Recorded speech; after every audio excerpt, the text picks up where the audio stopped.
And we have Sri Mohammad Humayun Kabir from Institute of Accountants of Bangladesh, past President and Council Member, Parveen Kumar Jhaji, Vice President, Institute of Chartered Accountants of Nepal, and Sri Mohammad Maqbulji from Institute of Chartered Accountants of Pakistan. And we have respected Vice President of Institute of Chartered Accountants of India, C. Charanjot Singh Nandaji. So welcome you, sir. And I request you to address this webinar, and then we will take it forward. Our respected President in London for some official meeting. Over to you, Vice President, sir. Ladies and gentlemen, good afternoon. I am deeply honored to address the joint webinar of Board of Studies and SAFA on contemporary issues.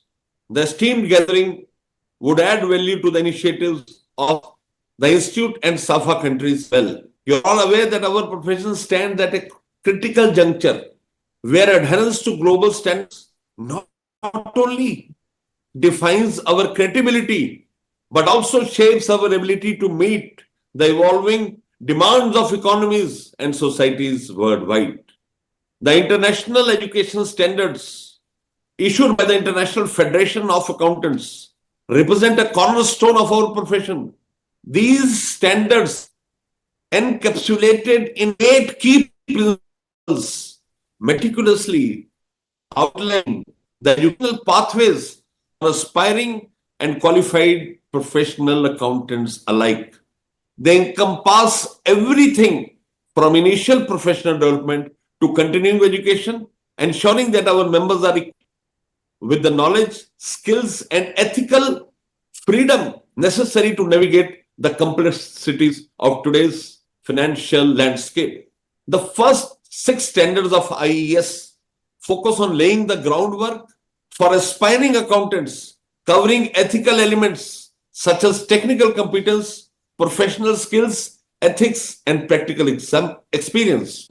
Meanwhile, standards 7 and 8 underscore the importance of lifelong learning and continuous professional development, vital for maintaining and enhancing professional competence post-qualification. This is what exactly my elder brother and Chairman Board of Studies, C. Rajkumar Adukia, outlined. I would like to put across that recognizing the dynamic nature of our profession, recent updates to the IES have been particularly pivotal. 2 key revisions deserve our attention, which I would like to share with you. Firstly, the integration of sustainability into our educational framework signifies a paradigm shift towards addressing global challenges.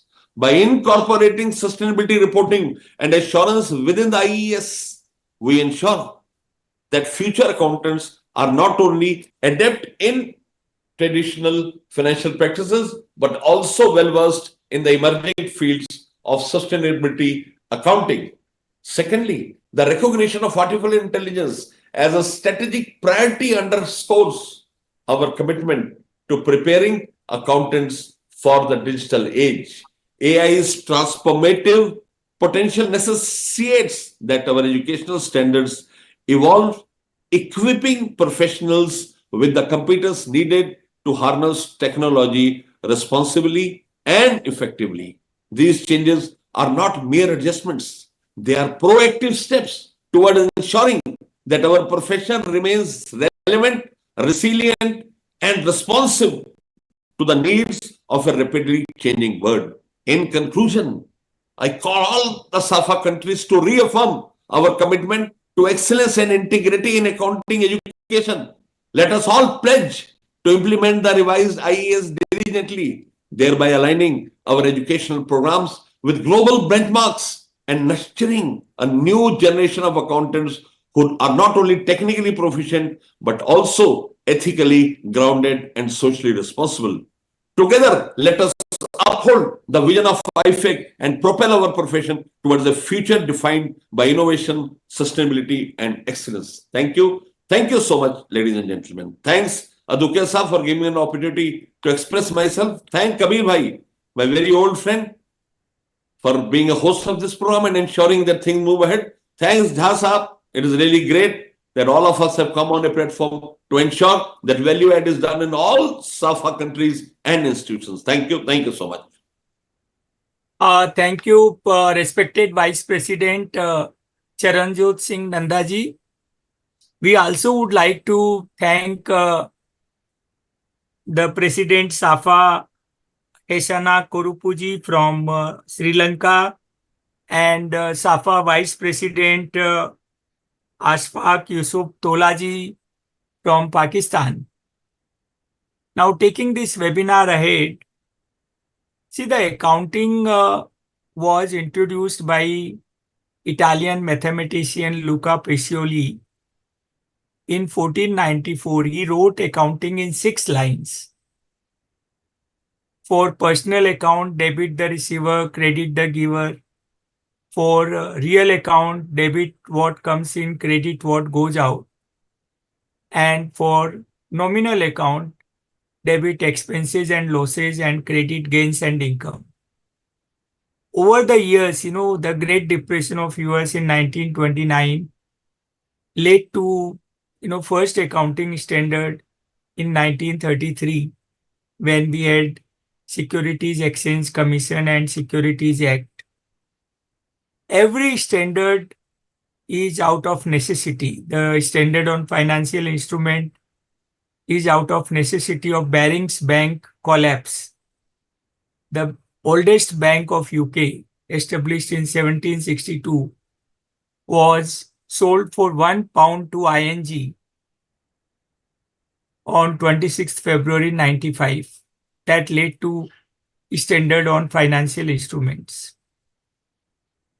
Now, the international education standards affect, the whole global accounting profession. 180 professional institutes who are member of in 135 jurisdictions and 30 lakhs accountants the worldwide are getting impacted by international education standards. Now, the international education standard 2, technical competence, has an impact on the whole gamut of professional course which a chartered accountant undergoes. There is an amendment proposed in all areas, accounting, auditing, taxation. But one area which I feel need to be given impetus and perhaps not covered is entrepreneurship and innovation. Because any country gets developed with entrepreneurship. Adam Smith, when he wrote the book Science of Wealth and the prosperity through division of labor, all that happened because of the use of economics, and later on countries got developed because of adoption of this knowledge of getting prosperous. So I would like these 3 moving encyclopedias, Mohammad Humayun Kabir ji, Parveen Kumar Jha ji, and Mohammad Maqbool ji, to highlight on this. We can take all the 8 standards, even the standards which are not proposed to be amended. We can give a recommendation to International Federation of Accountants, and this year I have been appointed as a technical advisor, so we can take up that. And I would request CA Shilpa Agarwal to take over the proceedings from here. CA Shilpa ji.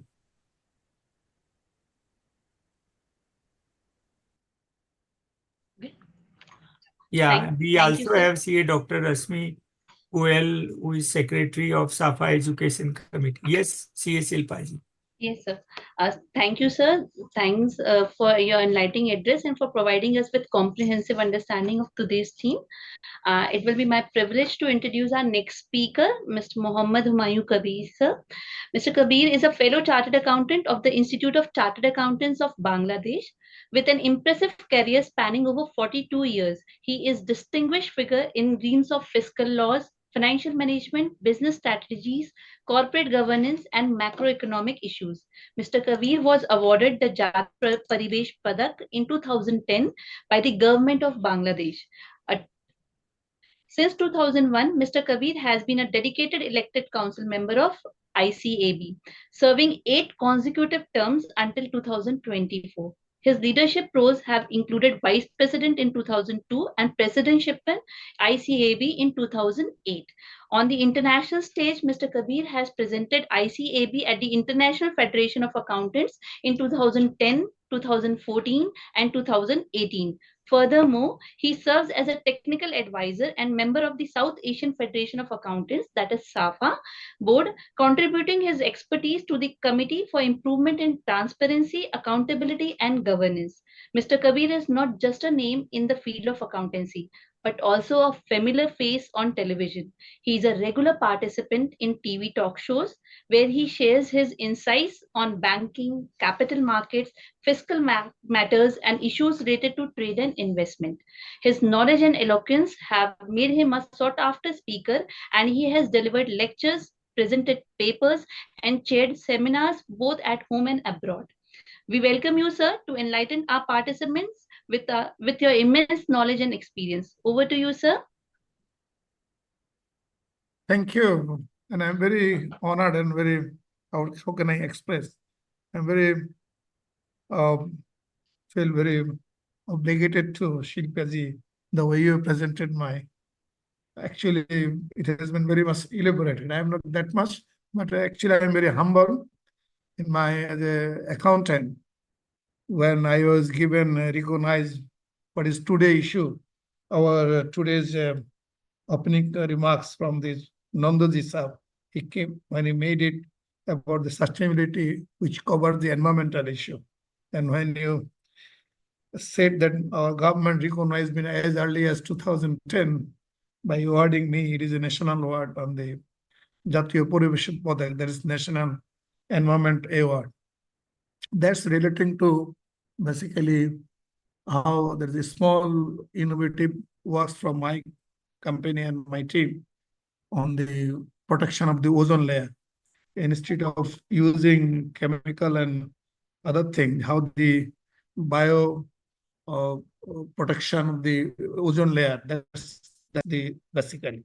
Today, as an accountant, I'm very, I will say that the two aspects they already highlighted. The IS that is being, this 8 standard is being already, I would say the very basic premises of all the professional institute when they are designing their syllabuses, curriculum, and the way they design their examination system and ultimately evaluate the graduates of the respective institute. Now, this, as it has been highlighted, the standards has basically, I will say, 3 categories. First category is defines, I will say, before how to entering level, prerequisite to entering to the profession. And the second tier is the remaining 5 standard, basically, which it is the processing of those intend to enter to the already entered into the profession, processing element of that covered the remaining 5 standard. And remaining 2 standard, that is the 7 and 8, it covers the post graduation, that is the when become member as a continuous professional development.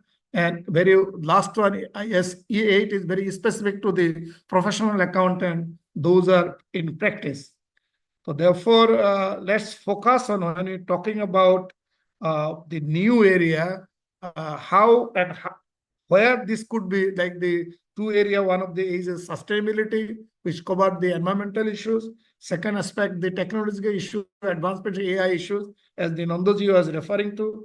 And I will say the Dr. Aduka ji also referring to the new, I will say that new areas in the business or the management area, that is the entrepreneurship and innovation aspect. These are practical issues, and how far and which way we can accommodate in this standard in the next revision stage. I will come to that level. But before that, let's give what is the existing scenario. The current the entry-level requirement that recognizes that it has not made it mandatory that all the entry level they will require the university degree is a mandatory part, but that has made it optional that non-university graduate can be jurisdiction basis requirement and the necessity of the regulators and requirement of the jurisdiction requirement. They have levied to there so that non-university graduate, that is, you can take that non-graduate can also entry into the profession.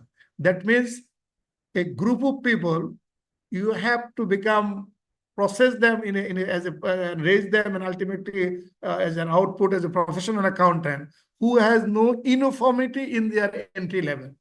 But to me, that is one of the limitation. Or in the name of diversity, that's also has a limitation, because globally, when the all reporting standard and everything is focusing on uniformity and harmonization across the jurisdiction, but if the entry level is not agreed upon, that has I think this is one of the area need to be focused on. And we can discuss further how can you broadly do that. That is one of the area. Second aspect is that in the entry level, because they have kept the wide horizon that is a non-university graduate with experience. And that has not also defined how many years, what level of experience, that has not been defined.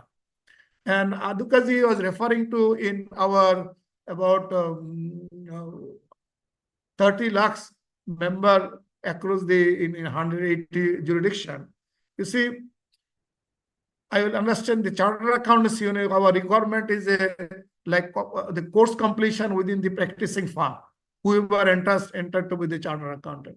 But there are members in the IFAC who call them professional accountant. They do not have that prerequisite. That is, during the profession time, they do not have the requirement of undergoing any training or the practical experience. Rather, they count either their pre-entry level experience or their post-graduation level experience. Here needs some sort of harmonization also, because something is variation that give a then so-called professional accountant and this diversity ultimately have the basic objective have an international standard, whether reporting or education standard. That harmonization goal is still is a far cry. I will say that need to be also any amendment future talk as Adukaji is referring to, if we can take up. These are the areas issue, what I am referring to. Third issue, I will come to it is always continuously, any standard, anything is continuously required to be updated and focus on. Now, this education standard, the subject and what they call it under the technical requirement, you will notice that the subject and area, the focus area, that need to be also attended to, because the standard itself says that too much is sometimes become a burdensome and become a non-attractive to the young graduate. And also, if you fail to recognize the current contemporary issues for the profession for whom we are giving our services, and if our output, if our qualified accountant, they fail to address those, then the overall question of remaining question coming, why then having producing so-called this accountant which cannot meet the needs of the economy and the businesses. And from that aspect, I will say that so that any issues are included, whether sustainability, AI, entrepreneurship and innovation or whatever, everything requires because to meet the needs of the business and economy. And every time you see the global economic situation is changing. The new challenges before the, see, it is not only Corona issue. Before Corona time, economic challenges, post-Corona time, economic challenges, the new economic scenario post-Corona, particularly as everybody know, when at the European forefront, there is a new war, and consequent that the global energy prices has gone up, and the food prices has gone up, and different emerging economies facing new challenges. And when the macro aspect, the economy is under pressure for either foreign currency or otherwise, then obviously businesses are facing the challenges.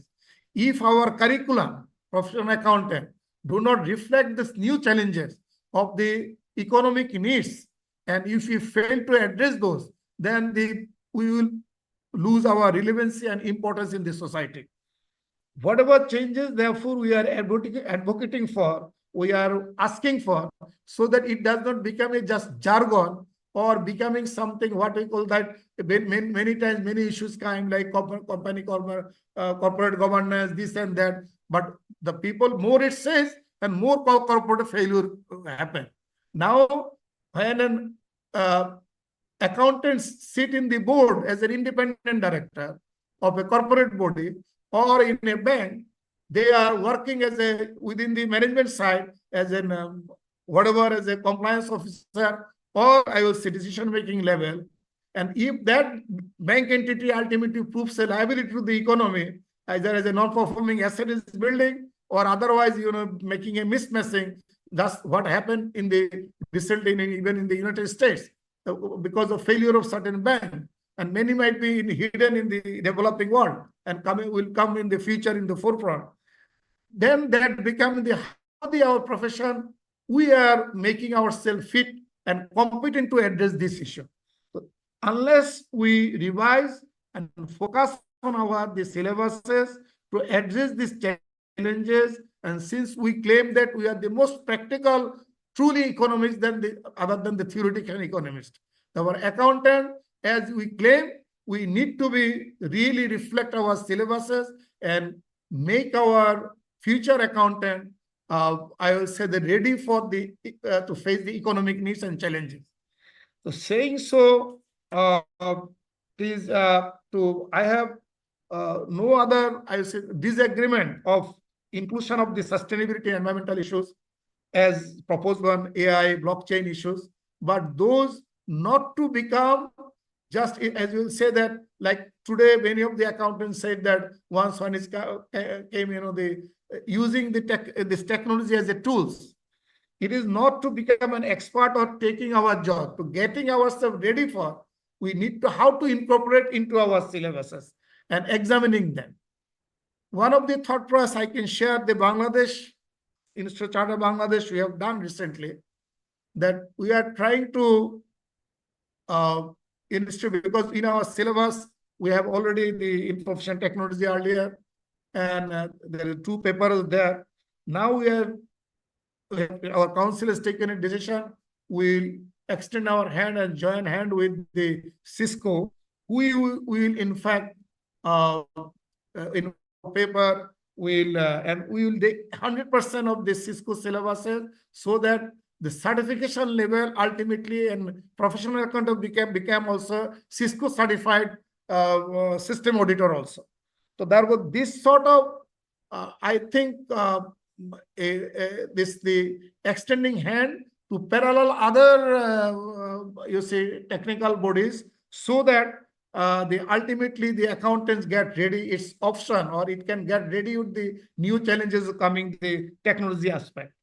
And regarding the innovation and the entrepreneurship scheme, you see, now everyone has the crying need about the new leadership in the business, particularly startup companies, small, medium companies, those things is there. And it is also very important because 70 in an average from Bangladesh, I'm saying it is not exception in the South Asian region globally.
You may continue, sir. Meantime, we will ask other members to join us. Please continue, sir. We are sorry for this technical glitch. Extremely sorry, sir. And now, Shilpa ji, are you asking me to start again, or Yes, somebody, sir. Adukaji will continue once you take over? And He is not there right now. Sir, we are asking him to join. Meantime, you may continue, sir. I wonder I will speak to whom, because if others is not in the picture, this because Okay. are they Okay, the sir. member audience? Are they connected, or they Yes, have sir. also? There are panelists also with us, and there are other audience. You may continue, sir. Meantime, we will ask other members to join us. Okay, because I was on the also in the last leg of my making my statement that first of let me conclude it that way, that the new revision of this international education standard of IFAR, it's true that the new revision needs to attend to including the area like sustainability and the artificial intelligence issues, and also the some of the study area focusing in the existing syllabuses on the entrepreneurship and innovation.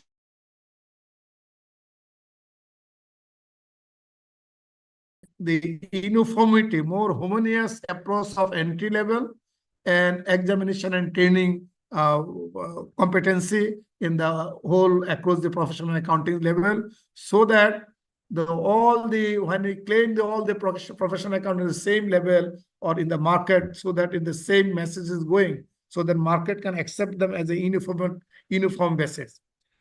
And second aspect is that the new demanding area, as the economy is shifting and new challenges is emerging. It is a continuous factor, and particularly post-corona area, after the Russia-Ukraine war, the challenges faced by the emerging economies and the respective economy and the society they are expecting from the professional account. In fact, those are in both in practice and those are in service.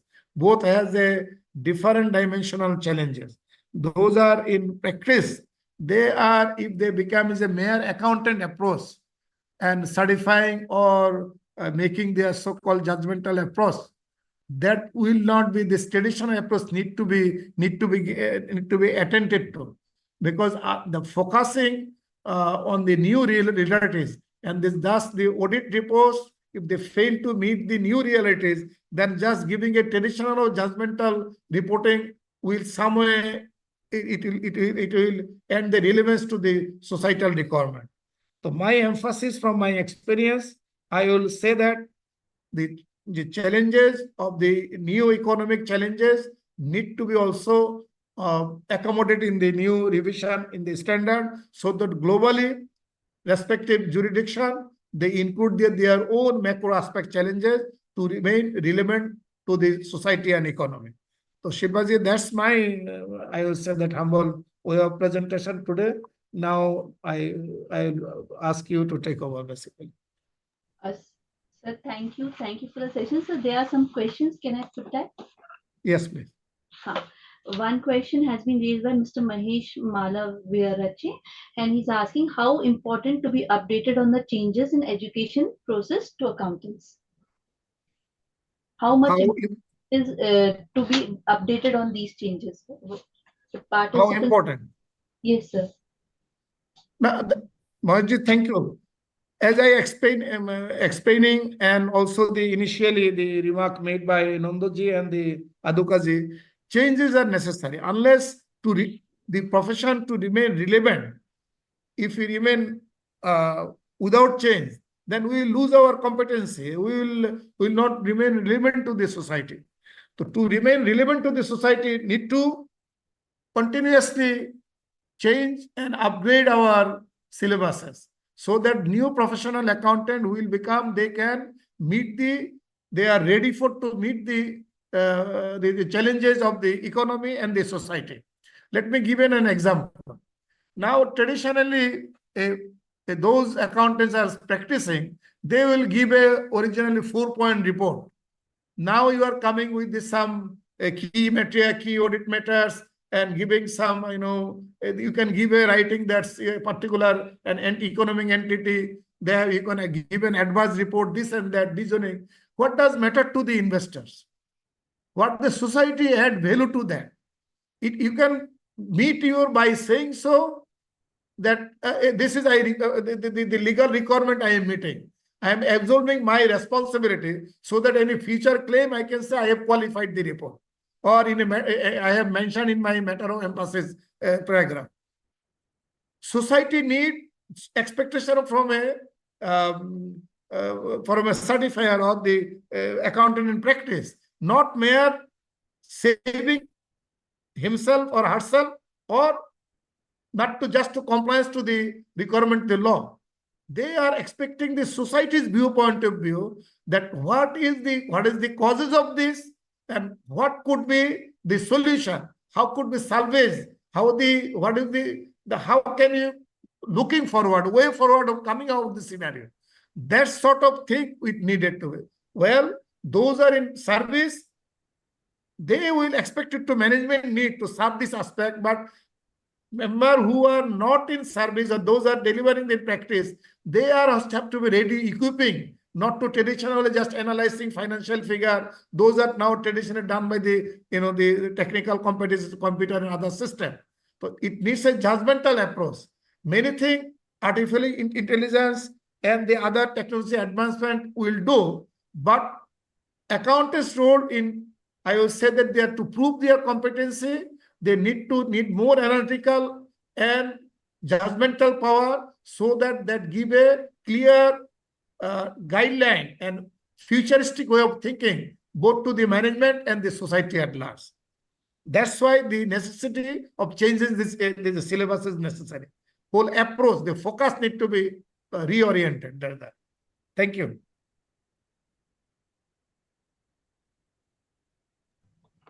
Thank you, sir.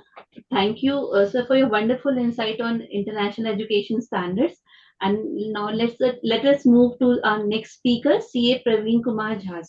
He is the Vice President of the Institute of Chartered Accountants of Nepal. Mr. Jha has actively contributed to various standing and non-standing committees for several years.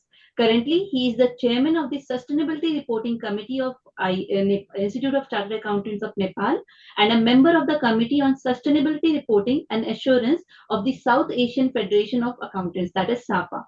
In addition to his roles with Institute of Chartered Accountants of Nepal and SAFA, Mr. Jha serves as a board member of the Securities Exchange Board of Nepal, the regulatory body for capital markets in Nepal. Professionally, Mr. Jha is a senior partner at Joshi and Bhandari with 23 years of experience in accounting, auditing, taxation, and advisory services.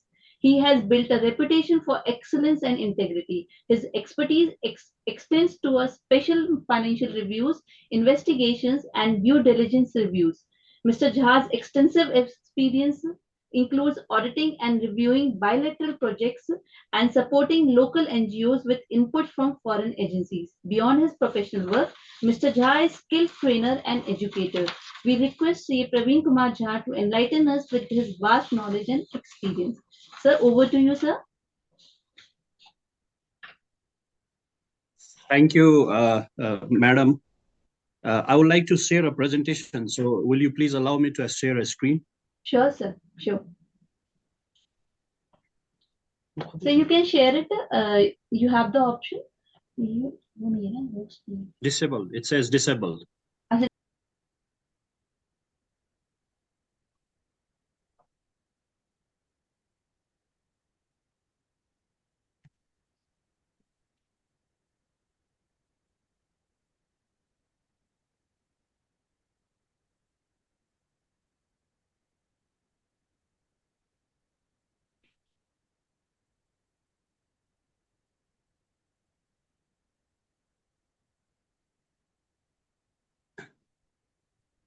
Anyway, shall I start then?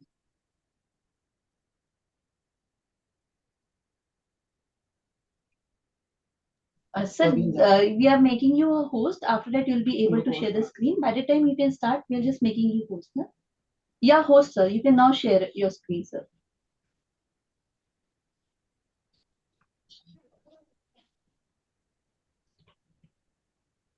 So, is this like viewable, like everybody can see it? Yes, sir. Yes, sir. Okay, so thank you. Thank you, madam, for allowing me to like present my point of view on this. I have like come up with a brief presentation, a few slides based on which I'll be speaking on this. As you mentioned in the introduction that I've been an educator myself, I've been involved in teaching for a very long time. So international education standard is something that actually I'm very fond of. And then this is something that I always like to talk about. So I thank SAFA and the Board of Studies of ICAI. So it's also my institute. So I thank the Board of Studies of ICAI to actually allow me to talk here. Thank you. I've like there are only 10 slides. Content is I'll talk about Nepalese context, what we are doing in as per with respect to IES and our course content and post qualification courses or continuous professional development activities that we are doing, and then influence of IES, because the topic of today's webinar is influence of IES on accounting profession as such. So I will talk about I will briefly talk about the influences that as per me is there of IES, which is actually have lots of significant influence in us. Changes in environment, we are talking about change, so there will be change in way forward. There's only one way forward that I always talk about whenever I'm given a chance. So there is only one way forward that I will mention later on. International Accounting Education Standard Board. Why I'm actually talking about all the standards in a slide basically is my personal experience here in Nepal specifically is that the other regulators and other people in and our profession are not that aware of international education standards. So I believe that today's seminar, lots of people are attending. So if we talk about the standards briefly, then maybe their interest might get triggered on, and then they might actually go through it, and then it will help them a lot. So International Accounting Education Standard Board's mission is to serve public interest. This is the most vital thing that we should always be talking about, because we are a regulated industry, and then there are code of ethics, etc., to be followed. So whatever service that our professional accountants are providing is very valuable to the entire community. हाँ मेरा ख्याल है ये ठीक है ये sorry. Serving public interest is basically through development of standards, adoption of standards, and implementing international education standards. Now, why IES? IES as such, as talked by Kabir sir just now, we need to give quality output. So the quality of results that a professional accountant gives is something which will ensure that public interest is served, and which will ensure that public trust is continued and enhanced. So enhancing the competence is something which is a basic requirement, and then IES's goal is to enhance the competence of aspiring professional accountants, the students, and professional accountants like us, who has to be continually enhance their competencies, so that the worldwide strengthening the worldwide accounting profession and contributing to strengthening public trust. IES set forth the principles as mentioned by the previous speakers: entry, initial professional development, and continuous professional development. There are 3 things which is covered. There's a handbook, and this handbook is very good, nicely written. So whoever refers to this, it really helps them to understand IES and how education should be molded in today's world.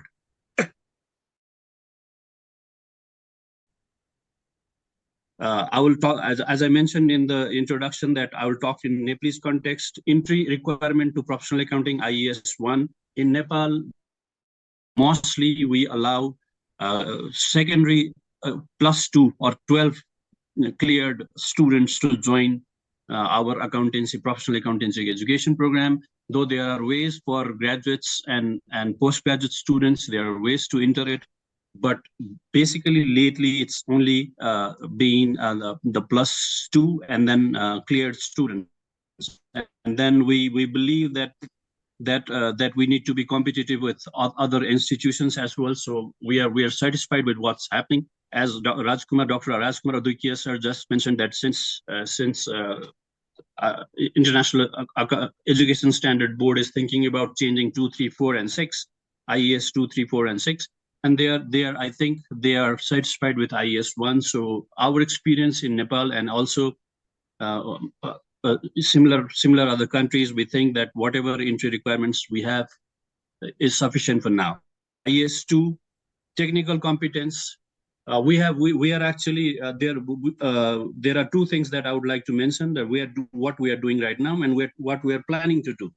Basically, we have already agreed to revise our syllabus this year, and we have entered into an agreement with England and Wales ICEAW, who are actually helping us out in revising our course content.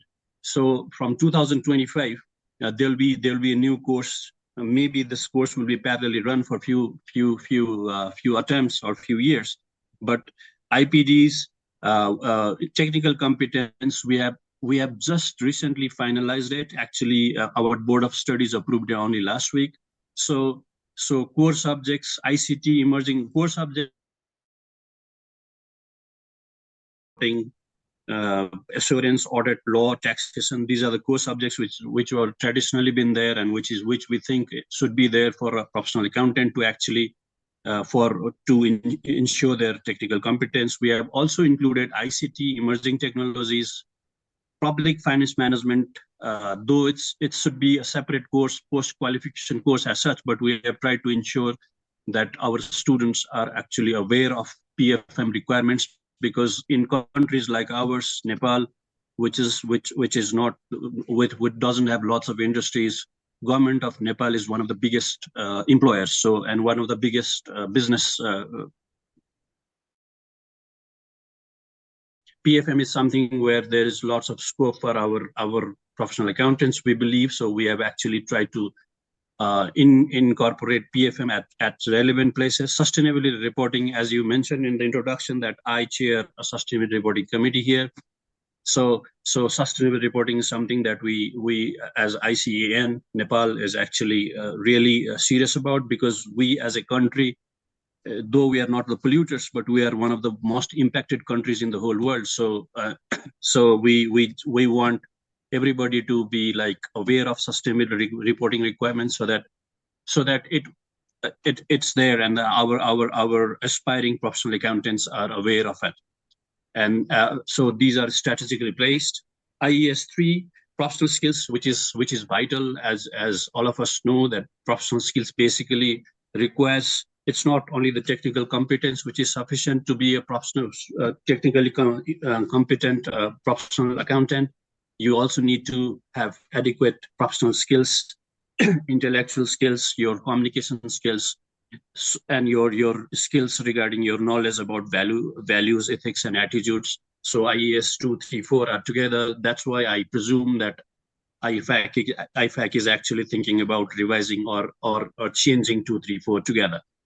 So all these, our syllabus in Nepal, basically we have tried to base it on, as per IAS 2, 3, and 4, which though there are places where we think certain improvements are required, but these I think are something which is based on IAS, and we are happy about the results so far, but there are still many things to be done.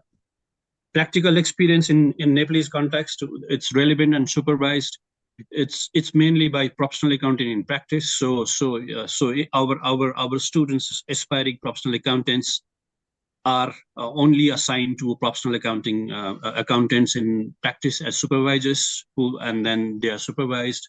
So people like me, who is in practice, is actually supervising students based on the number of students, based on the requirements that are placed by our regulator, which is ICANN. Incidentally, ICANN is also a regulator of the profession here in Nepal. So we do education and regulation together, which is unique to us in the current context.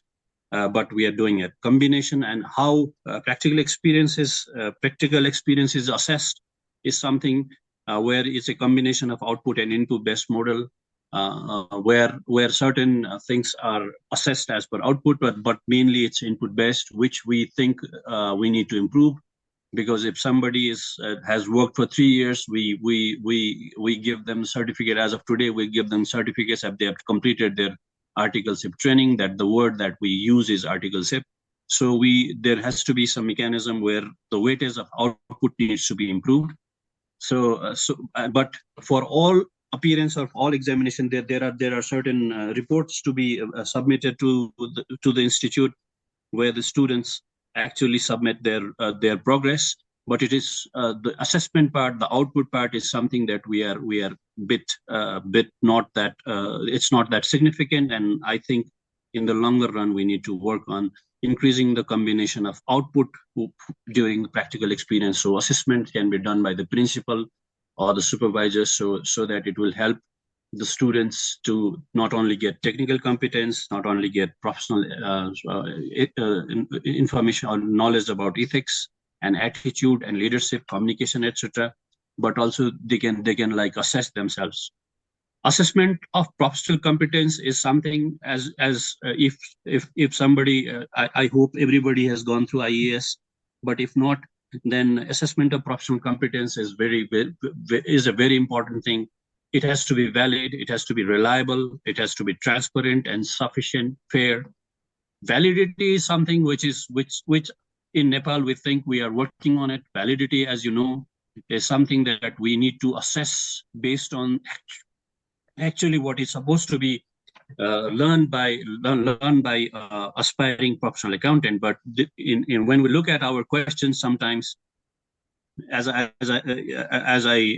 if you look at my slide, it says mainly written examination are conducted for assessment here in Nepal.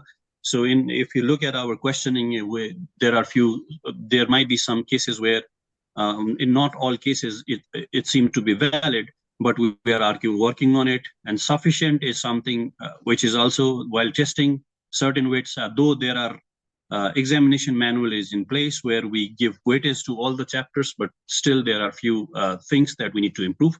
But our examination manual is written nicely, which is implemented 100%. And transparency, reliability, and fairness, we presume in Nepal we are doing a very good job. CPD. Now, today's our webinar session is adapting to change. So if we need to adapt to change, we need to work on two things. One, for future aspiring chartered accountants, which is covered by IAS 2, 3, 4, and 6, and also 5 maybe. Yes, also 5. But for the ones, people like us, like me, who is already in profession, our continuous professional development, I think, is vital.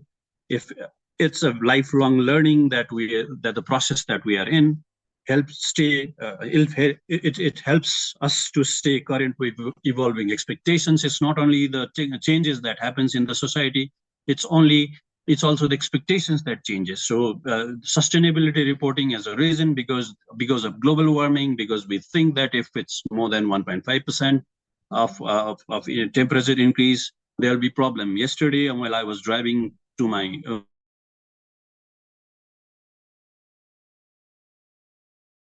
my way back home, there were lots of casualties because of hot weather. So basically, this is something that everybody is actually, and we in Nepal are like facing floods, everything. So and so natural calamities are there all the time. So these are something which we need to adapt.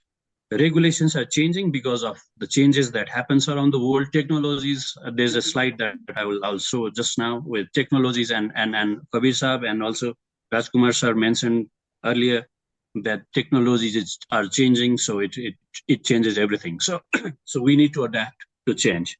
So it must be in our courses that we design, and also in continuous professional development activities that we do. Support material that that is provided by IAS on CPD, relevant CPD, is very actually nicely.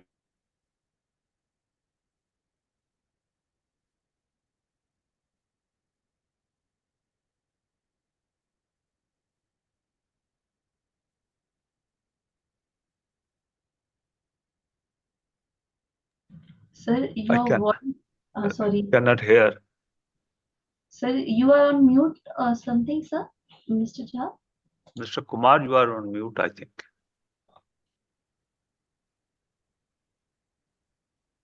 Sir, still phone. Sir, we are not able to hear you, sir. Professional competence IAS 8, I'm talking about. Professional competence for engagement partners responsible for audit of financial statement.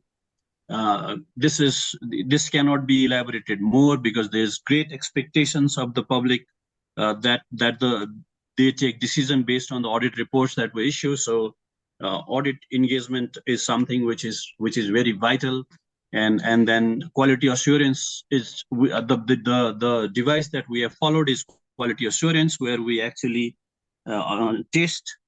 We assure the quality assurance is done by our quality assurance board, which is an independent board, though within our organogram, but it's independent quality assurance board, which actually reviews the audit practices carried out by our practicing members. So it's something which is there in place, and it's our quality assurance is based on IAS 8, more or less based on IAS 8. So this is something that we have been doing, and then we are not satisfied with what we are actually doing. We want to improve on this a great deal. CPD, continuous professional development, as I mentioned earlier, is for even for engagement partners engaged in audit of financial statement of listed and bigger companies with financial interest or public interest.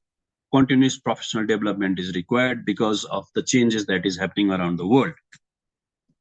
Influence. After this 8 IAS, I will go on the influence of IAS on accounting profession. This is my assessment.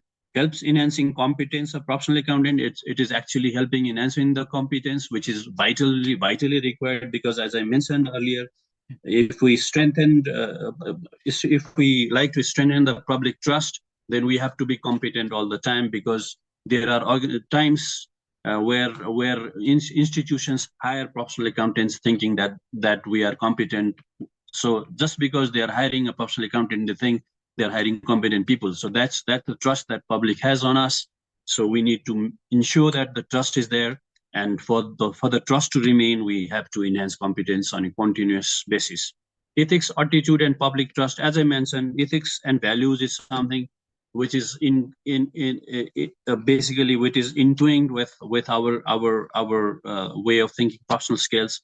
So ethically, there's a code of ethics to be followed, which is actually subjected to review by quality assurance board, by disciplinary committees, monitoring and evaluation committees, our institutes, and our regulators.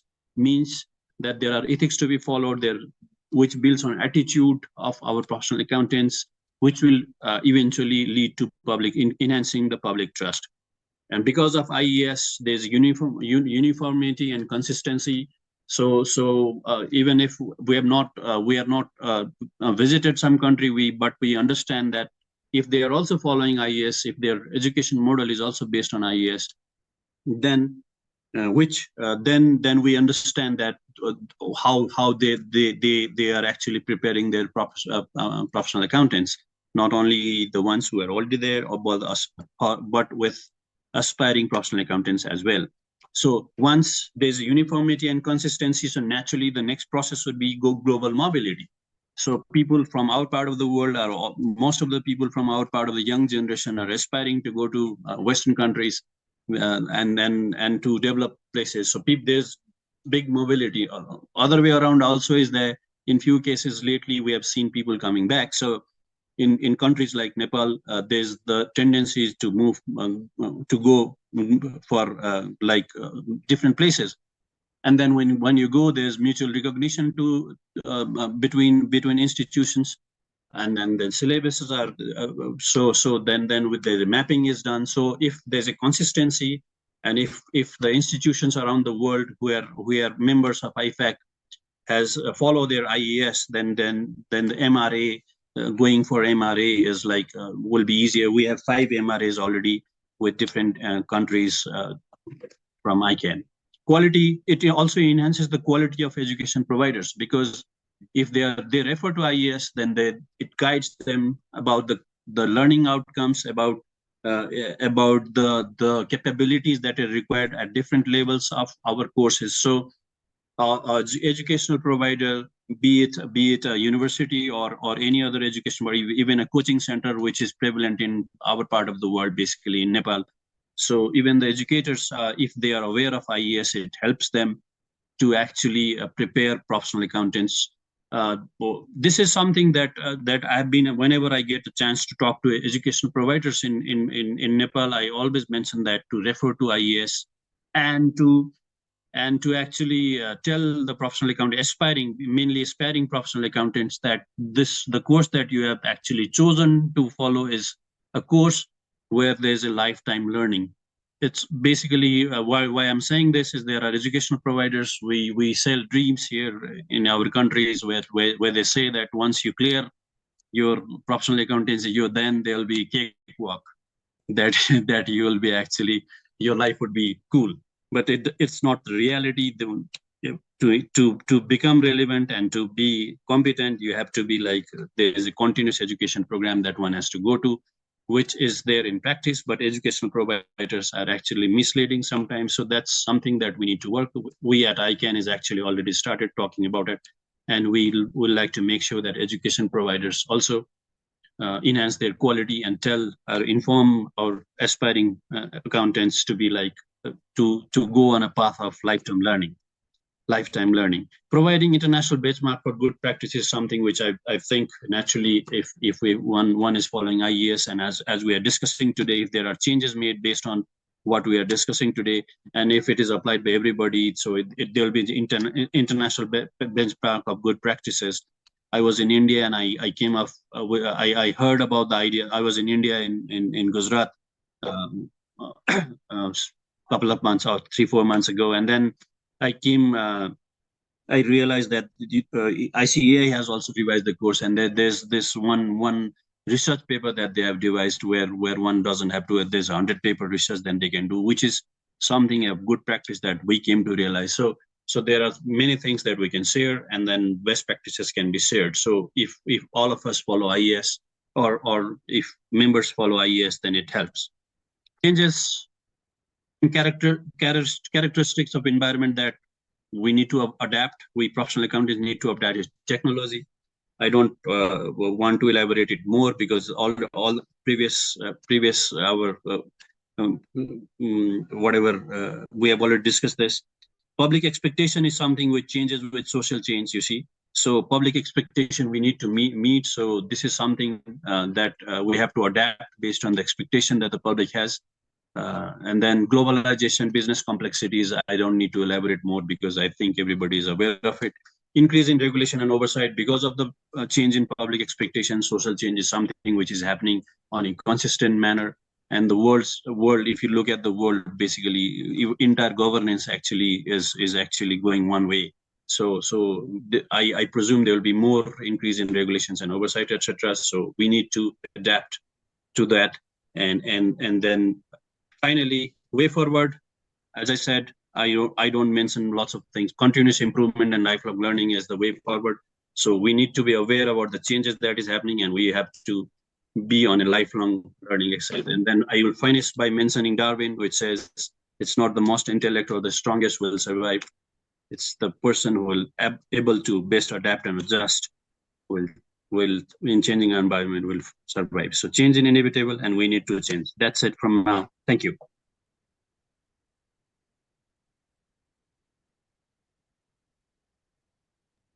Thank you, sir. Sir, there are two questions which have been posed. One is from Sri Lanka. Shall I ask that? Yes, okay.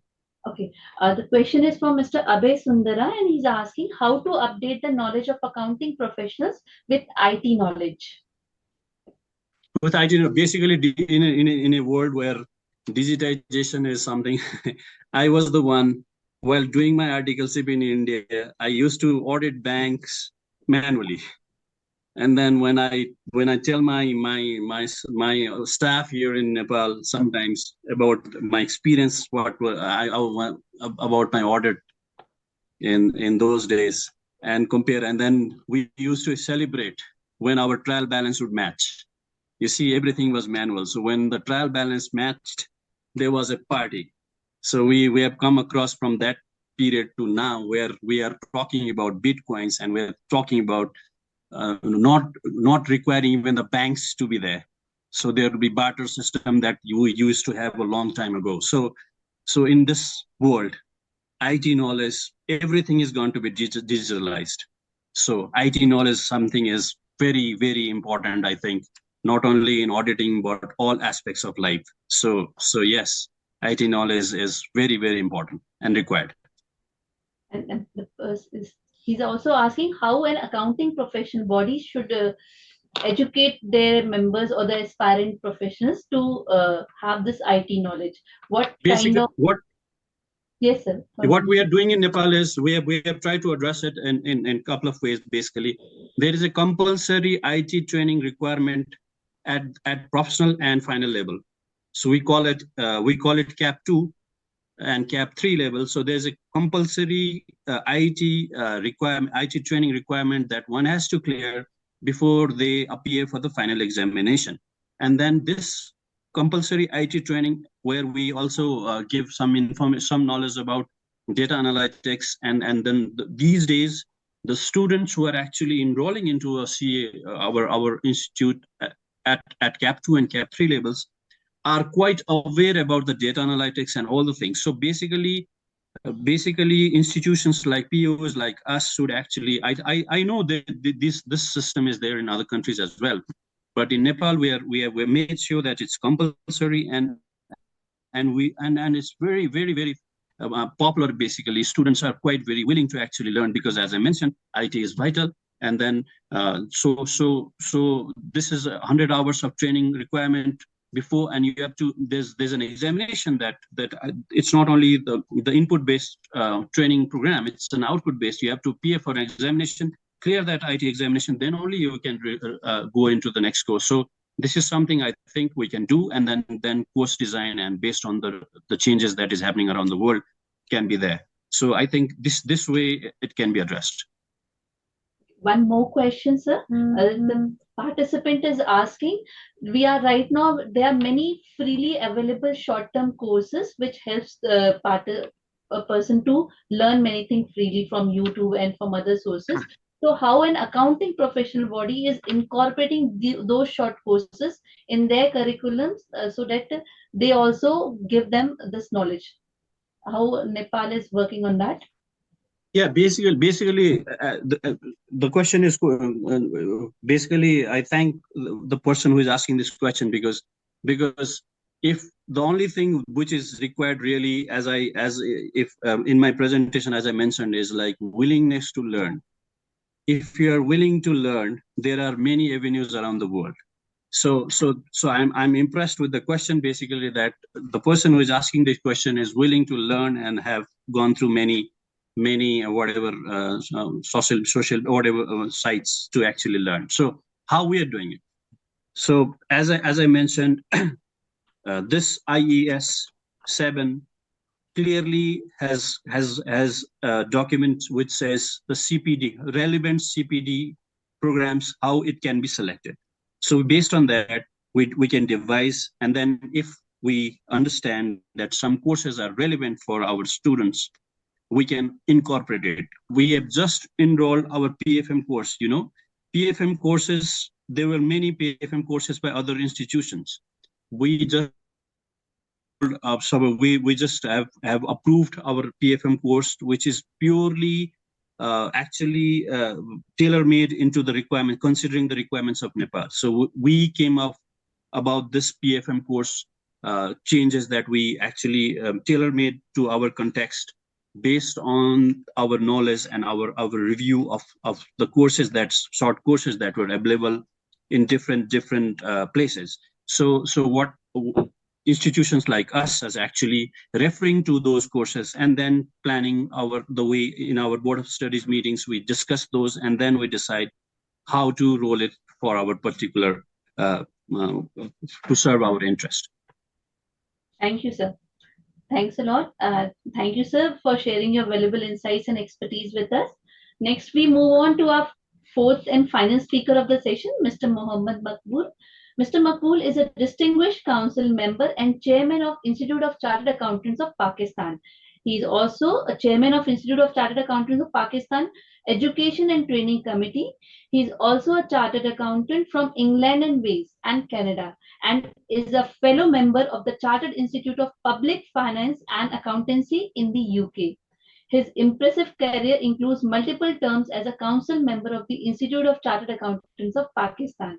He has also held the presidency of the Pakistan Institute of Public Finance Accountants in 1995 and 2015, and served as vice president and chairman of ITCOM of ICAP for the year 2014 to 2015.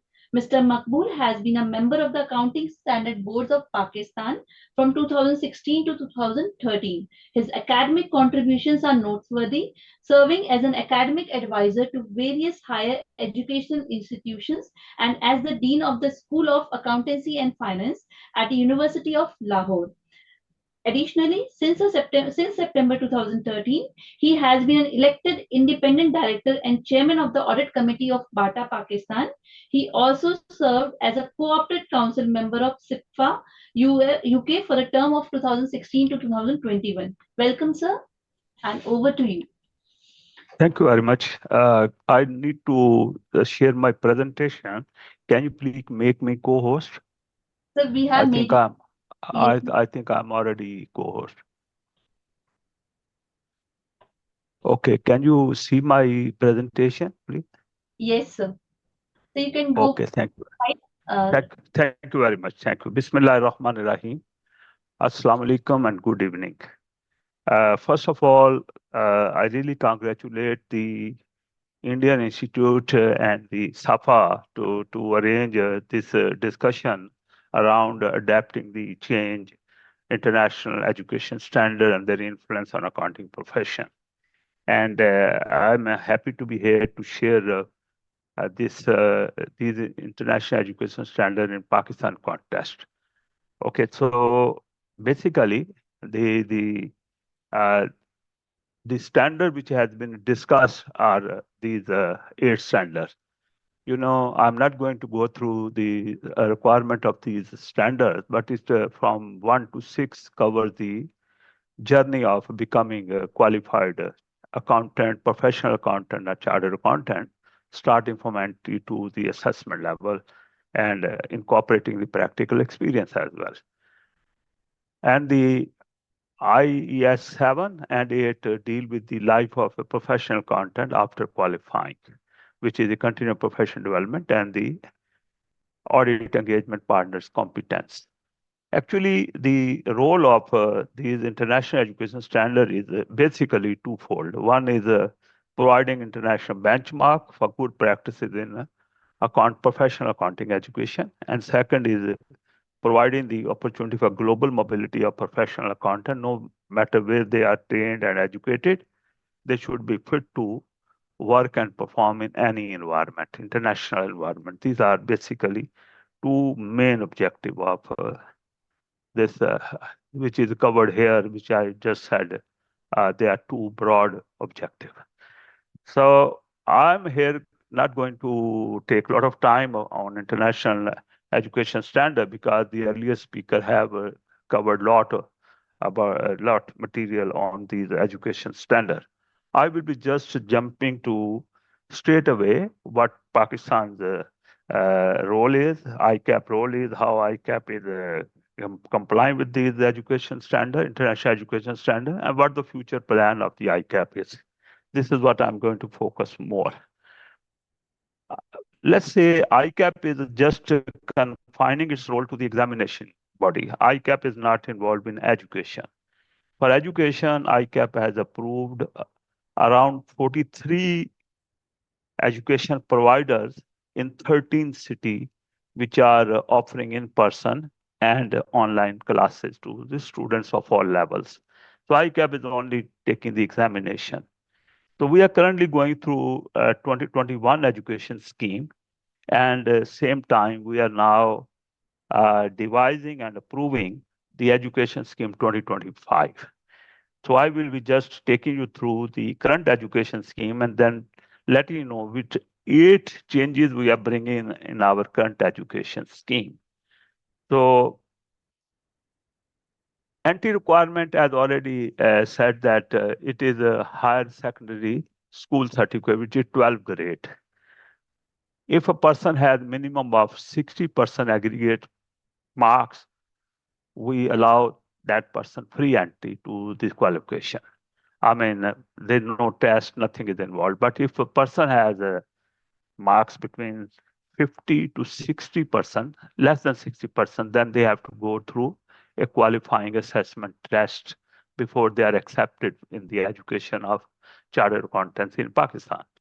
Or he should be A level, where he should have 3 A levels, and if he has less than 60% grade or marks in the A level papers, then they are required also to go through the qualifying aptitude assessment test. This is the requirement. If some person is a associate degree holder or a 4-year degree holder, then that person has exemption at our 2 level. We have 4 level of education in Pakistan. One is PRC, prerequisite competency level. Then we have certificate in accounting and finance. Then we have certificate in professional finance and management. And then the last is we have the multiple assessment, subject assessment level. We have 4 levels. So in the first 2 levels, graduate and the associate graduate get the certain exemptions.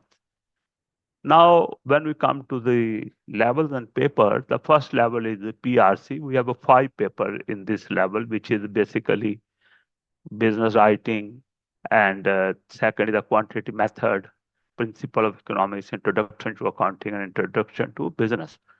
So there are 5 papers, which we call the prerequisite competency level. Then after passing these 5 papers, person move to the certificate in accounting and finance level. We have 2 groups of 4 papers in each group, which are very normal, common paper like financial accounting, reporting 1, tax practices, cost and management accounting, business law. Then second group, we have financial accounting reporting 2, cost and managerial financial analysis, and the company law, audit and assurance.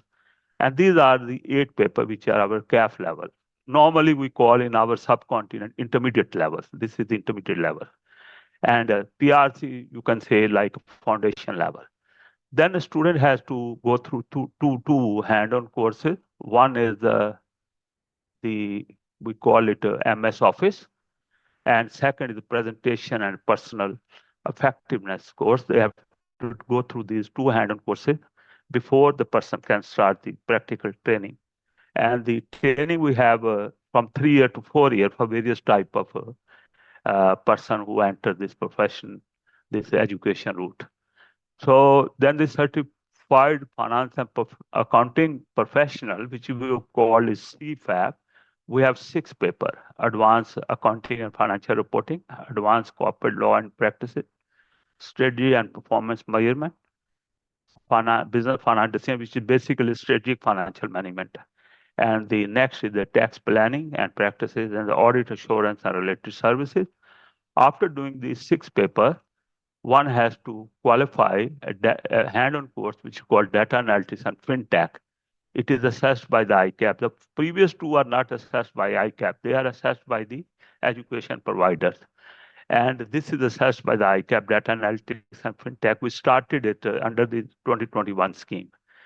And then there's a 2 multiple subject assessment, which is MSA 1, which is focus on financial reporting and assurance. And the second is the MSA2, which is focusing on management professional competency.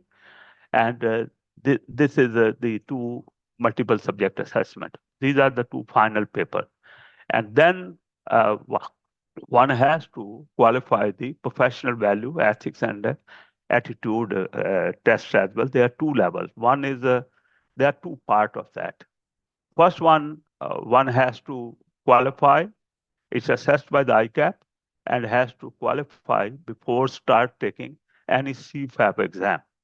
And second one is before getting the certificate of completing the training period. So they are the two, the ethics related component we have. And now the CAF, I already told you that the entry level is the school leaver. School leaver means a person having secondary education level, and second is the A level. But the point is 95 to 96% persons who join our CS scheme are from this school leaver route. And the rest 3 to 4% we get from the other graduate and other professional. So we provide them the 5 year to do the CAF level. First, a PRC level within 15 months, otherwise they get time barred. And the CAF level, which is like intermediate, they have to qualify within 5 years.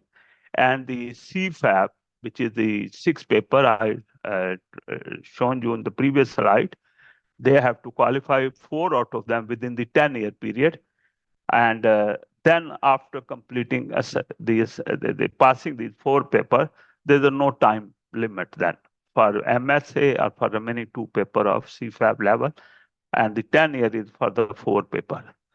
So that's the maximum number of attempt one can have to qualify the C exam in Pakistan. I discussed the MSA1, MSA2, which is multiple subject assessment 1. The prerequisites are passing CFAP level 2 paper. One is the advanced accounting and financial reporting, and the second is audit assurance and related service. If you qualify these 2 papers, you can take any time MSA, provided you have passed the data analytics and fintech hand-on course as well, because you are not allowed to take any MSA unless you have qualified the hand-on course data analytics and fintech. So if you qualify the 2 paper of CFAP, which are prerequisite like strategy and performance measurement and business finance decision, you can take the MSA2 at any stage, but after passing the data analytics and fintech course. And this is basically our current education scheme. Now we are recognized there's a change required.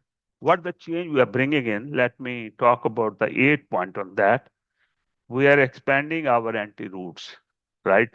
And you see in our case, 95 to 96% people are coming from the school leaver stage. So we want to attract the graduates as well. We want to increase the proportion of graduate who should enter the education scheme of ICAP. So we are focusing on that. So how we are focusing on that? The point is, instead of, we have a 13 paper, which is comprised of PRC, prerequisite, and intermediate, which is CAF level, 13 paper. If someone is a 4-year graduate, we are bringing a graduate conversion course for them. They only have to go to the 5 paper. If they qualify, they can move to the final level, which is our CFAP level. Instead of passing 13 paper, they can do the graduate conversion course and come to the main, the final level. This is what the main change is, I can tell you. Second, we are reducing our paper from 21 to 18. Currently, we have 21 paper, and we are reducing it to 18. And we are reducing the training period. Currently, our training periods range from 3 years to 4 years for various kind of entrant, but we are reducing it to a common 3 years period, common period. And we're also thinking to allow the traditional training. Traditional training means where a person joins the firm and during the process of training, he takes the final exams as well. From that, we are changing to uninterrupted thing. The uninterrupted is not the training, uninterrupted is the study. We can allow the person who have passed the intermediate or CAF level to start taking the final level exams as well if they like to have an uninterrupted study. So we will give them 2 years from the date of passing these intermediate exam, CAF exam. We can give them the 2 year. Within that 2 year, they can pass all the CFAP papers.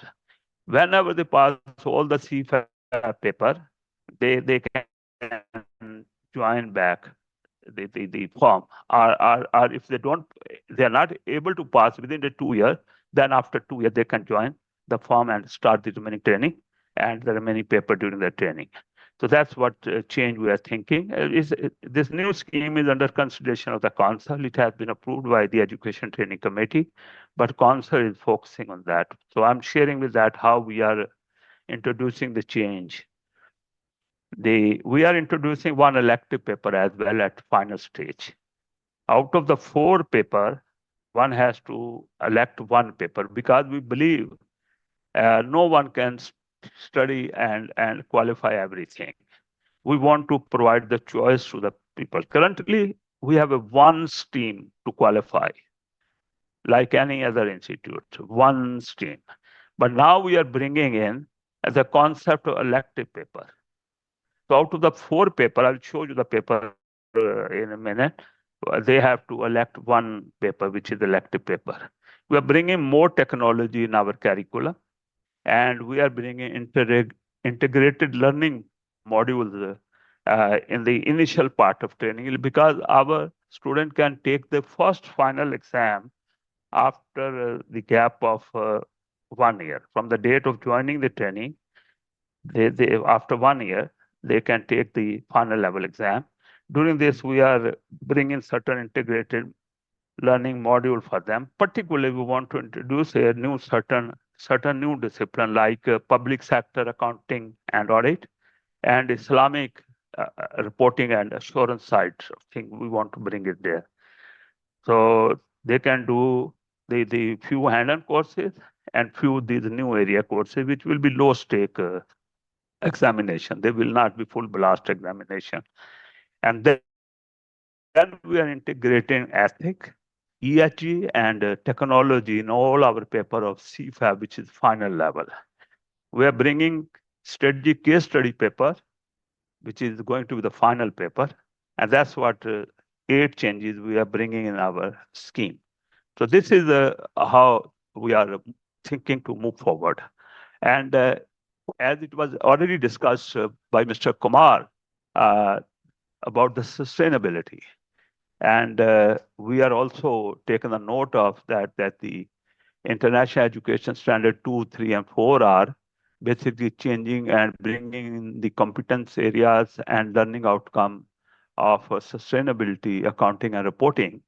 So in our current scheme, which I already have discussed with you, we have identified 2 papers at the CAF level, intermediate level, where we are introducing the sustainability, accounting, and assurance. One is the financial accounting and reporting 2, and the second is the audit and assurance paper. Then at the CFAP level, which is the final level, we have advanced accounting and reporting, audit and assurance, and related services, and strategy and performance measurement. In these 3 papers, we're bringing the sustainability management, sustainability reporting, and sustainability assurance. And in our new scheme of education, once these IS 234 get finalized and the standard on audit and assurance, which is a 5,000 are issued, we will be making them the part of our curriculum of new education scheme. And the impact of technological advancement, ICAP Council fully understand that the world around is undergoing a profound transformation driven by technological advancement, changing regulatory framework, and shifting the societal expectation. But as far as the technological advancement is concerned, the impact has been profound and multifaceted, transforming how content works, skills are needed, and the services they will be required to provide. This advancement technology had revolutionized the accountancy profession by automating routine tasks, enhancing data analysis capabilities, improving accuracy and compliance, and changing the skill set required from modern accountant. So at the institute, we understand that the technology continued to evolve, and therefore our member need to adapt and embrace new tools and technology methodology to stay relevant and provide higher value services to their employers and the clients. To what extent we are bringing in technology in our proposed education scheme? At CAF level, which I say equal to intermediate level, we are bringing a subject called data systems and risk. This is the new technology related subject we are introducing at intermediate level. And then we have a hand-on course already I have discussed with you on the scheme 2021. We have a MS Office. We are including here the accounting software knowledge as well. We will give a list of 3-4 the main software, and in any one of them, the students is required to get the competency, and there will be low stake testing by ICAP in this area. Currently, ICAP is not testing MS Office. It is being tested by the education provider. And then we are going to have a hand-on course in artificial intelligence and data analytics, which will also involve the lower stake testing at the ICAP level. And then at CFAB level, which is the final level, we're bringing under the elective papers one paper called digital transformation or digital strategies and information system under one of the name, because council is considering the name of the everyone is has the consent and everyone has the okay with that. There should be some technology related elective paper, but what should be the name and focus? Then we want to integrate ethics, ESG, and technology across all the 5 paper of CFAB. So this is the footprint of our new education scheme, which I have already discussed with you under the name of the 8 changes we are introducing. Okay, so then as far the training period is concerned, currently we have a 3-year from the university graduate. We have 2 types of university recognized. One is called specified degree awarding institution, other called relevant degree awarding institution. So if someone having the 4-year degree from them, they are only required to serve 3-year training contract. And our CAP qualified person who are normally the school leaver, they have to go through 3.5-year training. And the ADP and the other graduates who can join the firm directly without taking an intermediate paper and intermediate level paper, CAF level paper, and they will be serving 4 years of training. That's the current scheme. But we were proposing the 3-year common training period for all streams. And that's what I already said, that 2 options are there. One is the traditional training.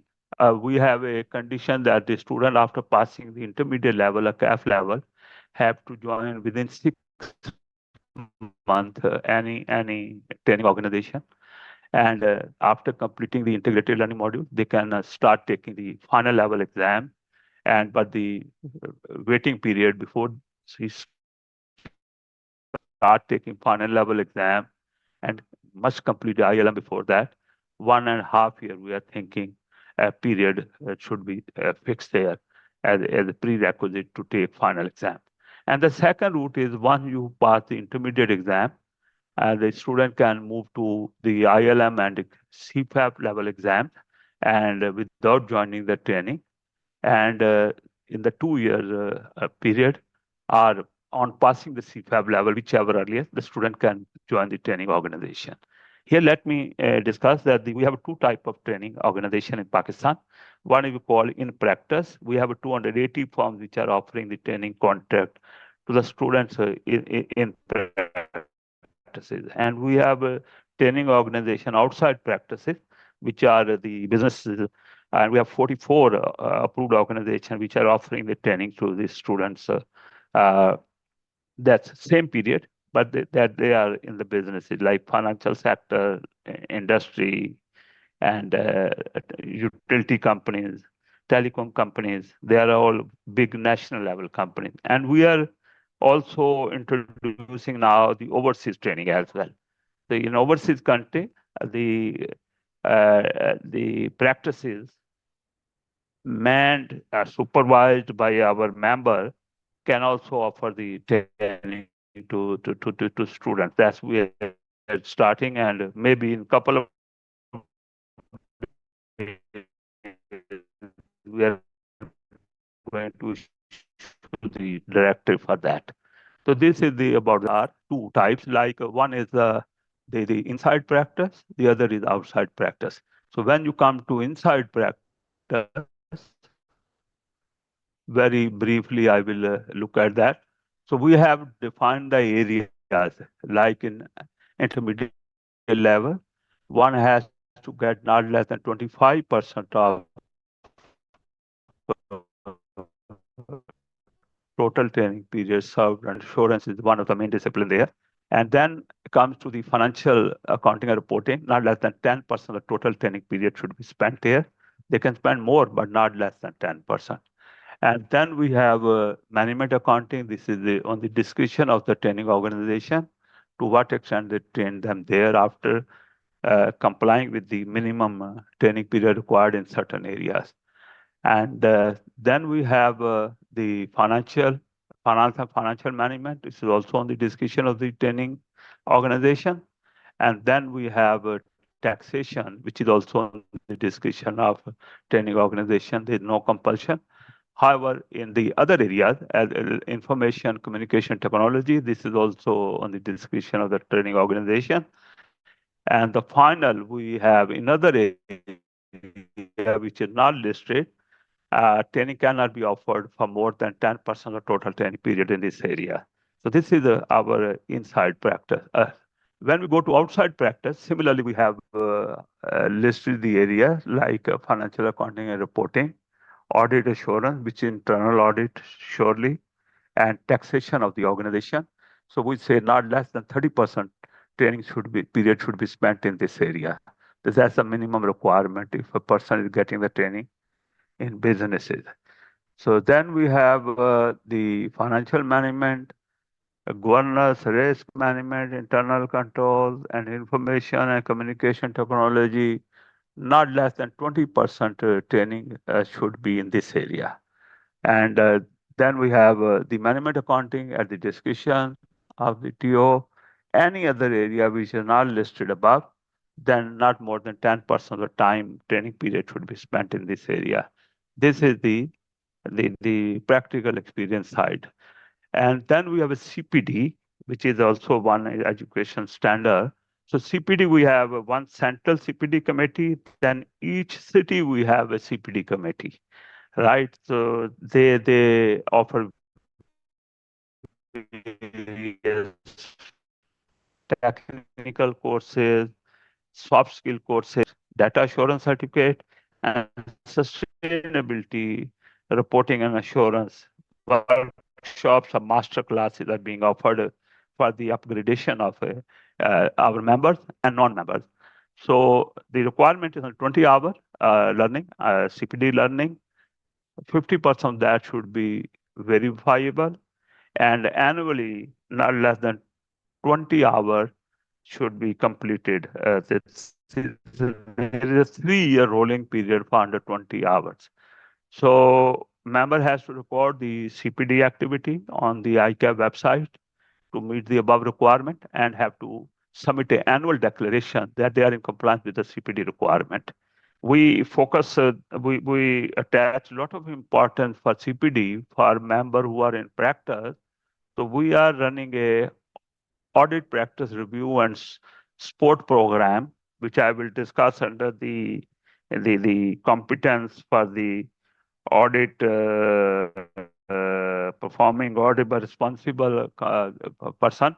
I will be covering there. One of the program is the audit practice review and support. One of the requirement of this is to check whether the members in compliant with the CPD requirement of the institute or not. So purpose of this audit practice review and support program is checking the quality of the work in the audit side they are performing, but one of the additional function is to see whether the member is compliant with the CPD requirement. So the last international education standard is about the professional competence of those professional content which are performing the role of engagement partner. So we attach a lot of importance to that, and what is being done here is to ensure the professional competence of engagement partner, responsible audit of financial statement. Then there is a one called quality control review program. In India, you call it peer review program, right? So, but we call it quality control review program. It's conducted by the institute for those firms and public interest entities. This is for them. And there is an independent audit oversight mechanism, which is also for the firms and partners responsible for conducting audit of public interest entities. Both programs are interrelated. I mean, Institute of Chartered Accountants in Pakistan has an independent quality assurance department under a quality assurance board. Council has no power on these two areas, so they are independent. Which conduct these the quality control review program, on the basis of which the independent oversight board register the firms to carry out the audit of the public interest entities and monitor them. So this is both programs are under a common framework, quality control framework. And the last one is the audit practice review and support program, which is for those firms and partners who are conducting the audit of non-public interest entity. This is the total institute's own exercise, right? On the firms and partners which are responsible for conducting the audit of non-public interest entity. In this way, we are making sure that all the 8 international education standards are being complied with. And this is what I was planning to present. And now, if there is any question, I will be pleased to answer that question. Thank you very much.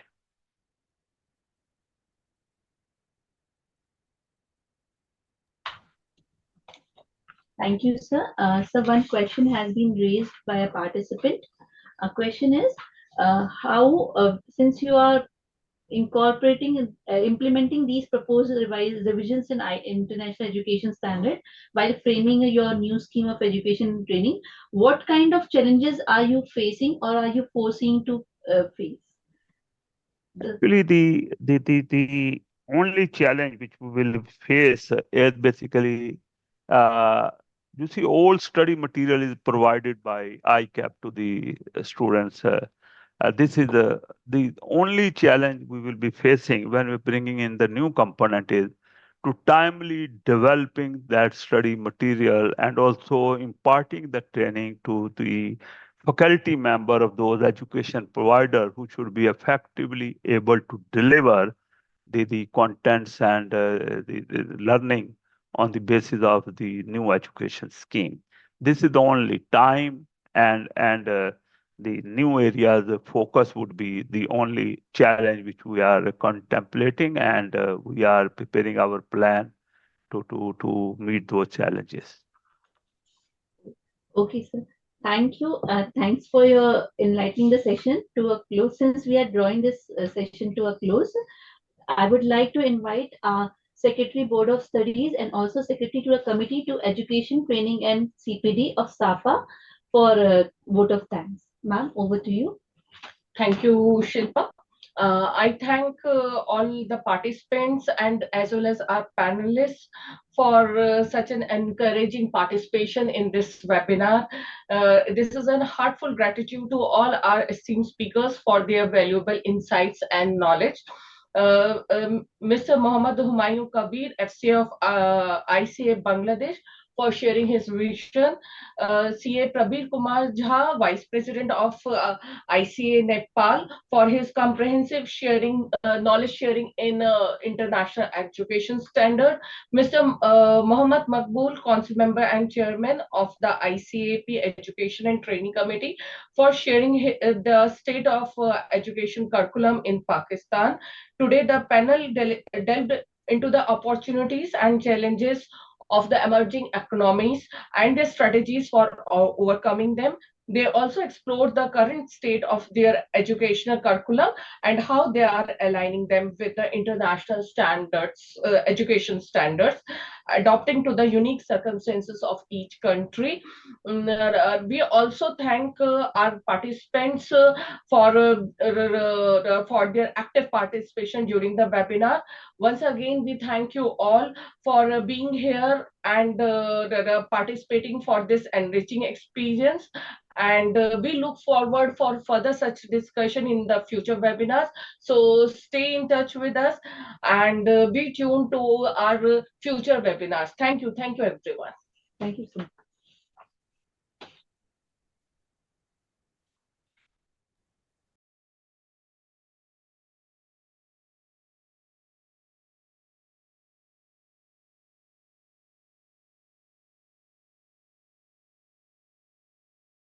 Involved in organizing this. Thank you for everything. This just, I hope it could be a new eye-opening for everybody, and to not only it's a look into the international education standard, but also in respective jurisdiction, how the more uniformity we can bring into and align with the international education standard. Thank you, everybody. Thank you you, so sir. much. Thank you. Thank you. Okay. Thank you, Makbul ji. The first